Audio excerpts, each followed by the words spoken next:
principal deles, obviamente, é a questão de que, historicamente, quem obedecia no Brasil era inferior. E quem mandava, essa coisa de mandar, quem manda. E nós até copo d'água em casa a gente pede para o empregado. Né? Se não tem empregado é a mãe. Se não tem a mãe é a mulher. Se não tem a mulher é a irmã. Aí teve um observador, eu não sei se foi o... É um francês que andou no Brasil, não sei se foi o... Enfim, a gente vai ficando velho, pega a memória, mas teve um observador, um viajante no Rio de Janeiro, que escreveu o seguinte: os últimos escravos, ele chegou logo depois da abolição, os últimos escravos brasileiros são as crianças, que são os caras que pegaram. Ô, Joãozinho, pega lá um copo d'água para o papai, pega uma cervejinha para o papai, e ele vai pegar. Então, esse sistema de um fazer coisa para o outro, de favor, essa cadeia de favores, leva você a reagir com o problema da obediência ligada à inferioridade e da não obediência como o melhor exemplo que aparece todo dia nos jornais e aparece na televisão, que é, quanto mais você desobedece, maior você fica no cenário nacional. E essa que é a verdade. Prisão, não é nem preso. Quando é preso por engano, não pode nem ser algemado. Por que algema? Eu fui algemado. Aliás, falando em trânsito, eu conto no livro isso. Vou abrir um parênteses para contar aqui. Eu fui algemado em Los Angeles. Eu fui algemado uma vez na minha vida. Poderia ter sido algemado por coisas. Mas eu não... Fui algemado uma vez em Los Angeles, no centro da cidade, porque eu atravessei a rua a pé, ficando um sinal vermelho. Sinal vermelho, eu atravessei. O guarda que estava do outro lado, tinham 2 policiais numa rádio patrulha. Igualzinho a gente vê no cinema. Aquele uniformezinho azul impecável, cinto de utilidades igual do Batman, com rádio, vitrola, iPod, iPad, computador, lanterna, todo negócio de primeiro socorro, e evidentemente uma arma, né? Um trabuco enorme. Aquele escudinho, e o guarda falou: você viu o que você fez? Vi. Então, o senhor acabou de atravessar um sinal vermelho. Eu falei: claro, não estava passando nenhum automóvel. Aí o que aconteceu comigo? Eu, brasileiro, professor universitário, PhD na Universidade de Harvard. Harvard. Não é qualquer porcaria. Ele falou, não é qualquer porcaria. Harvard, resolvi dar uma aula para o guarda. Entendeu? Porque eu estava inclusive visitando, sou convidado pela OEA, Organização dos Estados Americanos. Aí eu resolvi dar uma aula, como eu faria com o guarda brasileiro. É óbvio, nessas situações de crise, você reage com aquilo que está dentro de você que aparece. O espírito que aparece não é o espírito que vem de fora, é o de dentro. E o que se manifestou em mim? O espírito,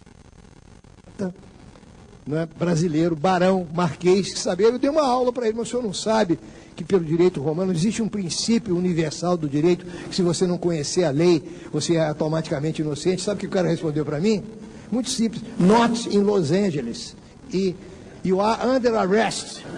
E imediatamente, quando ele falou you are under arrest, ele botou as minhas mãos para trás, que criminoso brasileiro é algemado com a mão para frente. É bem melhor, viu? Com a mão para trás.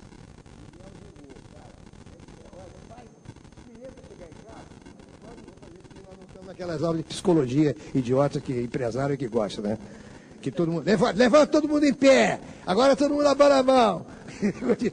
Agora todo mundo diz que o mundo vai dar certo. Essas coisas. Eu não vou fazer isso. A gente bota a mão para trás e experimenta. Eu imediatamente tive uma crise de falta de ar. Comecei a sentir falta de ar, porque tosse, né? Eu fiquei... Estava com uma fobia, né? E aí, o rapaz, o senhor tem que assinar, porque eu recusei assinar um papel que eu reconhecia que tinha cometido um delito, que lá era penalizado com uma multa de $5. Mas quem me explicou isso não foi aquele guarda, foi um outro guarda, porque aquele guarda não queria nem me ver, porque eu estava dando uma aula de direito romano para ele, e ele não ia aceitar uma aula minha, porque a autoridade era ele que era a autoridade. Naquela área ali, a autoridade era dele, não minha. Não interessava quem eu era, porque o axioma, a base daquele relacionamento, era a igualdade diante das normas, que aquele sujeito era o guardião das normas. Era o guarda. Era ele que estava resguardando, não é? Aquela disciplina, a responsabilidade era dele. Eu cometi um delito. Aí um outro guarda me explicou isso. Quando simplesmente o reconhecimento de que eu tinha cometido uma falha, eu falei para ele, pô, assina agora, imediatamente. Assino quantos papéis você quiser. Eu queria me livrar da algema. Então, assinei o papel, fui desalgemado e fui embora. Depois conversei com... A história continuou com... Encontrei com um sargento.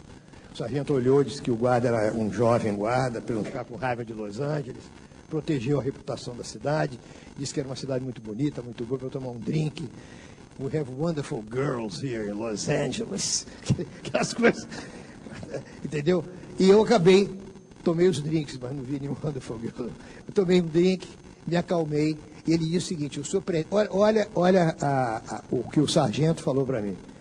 Você voltar à Califórnia? Falei, acho que volto. Porque naquela época eu viajava muito mais do que hoje, que era mais convidado, tinha mais relacionamento com colegas na minha área de antropologia. Eu acho que volto. Ele disse, se você pensa em voltar, paga essa multa de $5. Porque se você não pagar, você lê atrás. E se você demorar 6 meses, não sei quantos anos de cadeia, é uma multa brutal. A multa vai dobrando de valor. E hoje nós estamos começando a colocar tudo no computador. Então, vale a pena pagar. Agora, se você pretende nunca mais botar os pés na Califórnia, aquele negócio de filme de John Wayne, você pretende voltar a Abilene, né? Abilene, né? Aquela cidade, Tucson, você pretende voltar a Abilene, cara, never. Então, se você não voltar agora, se você voltar para aquele território, porque o negócio é territorializado. Essa questão da passos é muito importante. E nós não somos treinados para o negócio a nossa sensibilidade espacial é diferente da sensibilidade espacial de uma sociedade em que a unidade social básica é o indivíduo. A gente invade os espaços dos outros com muito mais facilidade do que, por exemplo, acontece na França. Na Alemanha eu não vou nem falar. Na Escandinávia eu não vou nem falar. Mas nos Estados Unidos é muito comum. Aí nós temos um visitante americano assim, não sei se vai acontecer com ele. Mas num coquetel é muito comum o latino, mas sobretudo o brasileiro, com seu copo de uísque na mão, conversando com o americano, e ele vai chegando perto do cara porque ele quer falar. Quanto mais perto, mais íntimo, mais preciosa é a informação. Todas as informações preciosas, nós falamos no pé de ouvido, pô, é lógico, para ninguém ouvir, né? O problema aí, como é que está funcionando aí? Afinal, é para valer mesmo? A lei é para valer ou não? É no ouvido, aí você vai chegando perto do cara e o cara vai ficando encurralado ali, porque né? Ele vai chegando para trás. No final, está o estrangeiro, pobre, individualista, o espaço territorial dele invadido. E outra coisa que nós temos também é a mania de bater, né? Eu tenho um amigo, se eu conversar com ele 20 minutos, meu braço fica doendo. Ele me dá porradas no braço, entendeu? Toda vez que ele vai enfatizar alguma coisa, ele bate, tá ouvindo, Roberto? O negócio é o seguinte, e pá, no meu braço. Tipo, pô, eu tô velho, cara. Eu não aguento mais apanhar assim. E nós não temos a noção também, nós não temos a noção de que é o que acontece no trânsito, que é um dos pontos fundamentais do que acontece no trânsito, que é a noção do espaço público, das entradas e das saídas, né? Que como a gente tem essa leniência e nós não temos muita preocupação em não encostar nos outros, a gente pede licença e os corpos se encostam, né? A gente esbarra nos outros, pedindo licença, dá licença, e vai esbarrando em todo mundo. E aí, quando chega no trânsito, quando chega no trânsito, qual é o problema? Não dá para diminuir o tamanho do carro, cara. Porque se você for um pouco barrigudinho, você encolhe a barriga e passa. Uma senhora, né? Uma senhora mais ou menos gordinha, etc., ela passa, porque a gente diminui. O corpo tem essa capacidade de encolher, de aumentar, etc. Você abaixa para passar. Mas no trânsito, o seu carro não é você, embora ele seja confundido com você, que você se projeta no carro. Nós todos nos projetamos no carro. Tem um capítulo nesse livro que é o carro como casa, mas podia ser o carro como pessoa. O carro tem nome, ele só não foi batizado. Mas a gente põe uma fitinha de senhor de Bonfim, que eu comprei um carro novo, e eu tenho um vizinho, que chama Silvio, que se bota o olho no meu carro, acende uma luz vermelha e o carro para. O meu carro é melhor que o dele. É um problema. É um problema. Eu já andei consultando, e é realmente um problema. O cara, ele cruzou comigo o meu carro, é um Volkswagen, ele acende uma luz vermelha, é todo computador, então ele acende uma luz vermelha e o carro para. Então, essa questão do jeitinho no trânsito não funciona muito, é tal da gambiarra. A gente no Rio chama de gambiarra, não sei como é que chama. É a gambiarra. Quer dizer, você acha que vai passar e não passa. Que aparece alguém na sua frente. Então, essas são as questões que nós investigamos. Eu coloquei ali 2 gravuras do Debré, todas as 2 pintadas pelo Debré, porque elas mostram esse quadro um é uma festa, do lado direito. Infelizmente, a reprodução não, podia ser maior. A gente não tem uma tela grande. Há uma família comendo, que a diferença entre ontem e hoje não é lá muito grande, né? Porque a gente come, tem muito empregado servindo, essa coisa toda, uma mesa caracteristicamente brasileira. A gente hoje tem um ventilador, um ar-condicionado, mas também tem alguém que fica, se puder botar para abanar, a gente põe, né? Chique. E uma senhora sendo recebida por um grupo de mulheres, com algumas mulheres escravas são sentadas no chão, mais uma criança no chão e tal. É um clima de mulheres. Coloquei isso só para mostrar certas continuidades. Por que eu estou mostrando essas continuidades?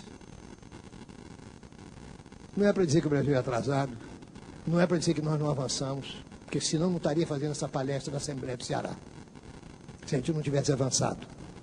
Não é isso. Eu estou mostrando isso pelo seguinte: as mudanças sociais, aquilo que a sociedade foi, continua sendo. A sociedade não é como uma casa que você constrói uma outra casa em cima e a casa antiga desaparece. Esta sociedade que foi escravocrata, que teve barões, onde desobedecer era sinal de superioridade e obedecer era sinal de inferioridade, porque teve escravos, onde o trabalho manual era estigmatizado, ela continua existindo.